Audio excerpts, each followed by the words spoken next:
Hello बच्चों, let's see the question. The question says there are four major causes of the accelerated rate of species extinction. यहाँ पे बोला गया है कि चार मेजर कॉजेज होते हैं जो स्पीशीज की एक्सटिंक्शन में रोल प्ले करते हैं, which is collectively called as the evil quadrant. Which of one of the following is not included in the evil quadrant? तो हमें बताना है out of these option evil quadrant में कौन सा जो है इंक्लूड नहीं किया जाता है. अगर हम बात करें यहाँ पे evil quadrant की, तो क्या है, ये एक कंसेप्ट है जो डिस्क्राइब करता है रीजंस को. रीजन किसके रीजंस यहाँ पे? तो रीजंस जो कि कॉज कर रहे हैं extinction of the species, extinction of species from the environment और फ्रॉम द बायोडाइवर्सिटी. तो ये बेसिकली इवल क्वाड्रेंट रिलेट करता है with the loss of biodiversity.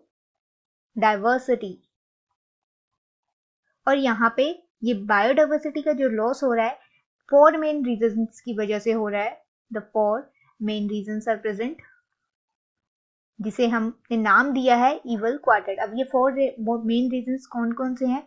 तो सबसे पहला है हमारे पास यहाँ पे ओवर एक्सप्लॉयटेशन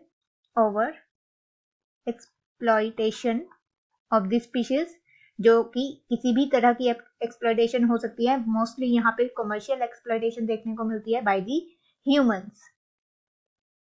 देन इसके बाद आता है हमारे पास loss of the habitat, loss of species habitat. ये भी जो है डिस्ट्रक्शन होती है हैबिटेट की due to the human presence या human interference. Then third region आता है introduction of the exotic species. Exotic species जो कि बाहर की स्पीशीज होती हैं, जो कि नेटिव नहीं होती है, और उनको इंट्रोड्यूस किया जाता है by the humans into the environment. And the fourth is the को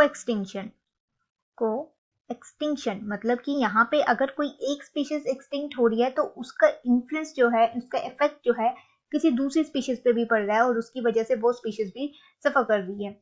तो यहाँ पे हमने देखिए फोर जो रीजंस हैं वो इंक्लूड हो रहे हैं इस इवल क्वाड्रेंट में. तो आउट ऑफ दीज ऑप्शन कौन सा इसमें इंक्लूडेड नहीं है?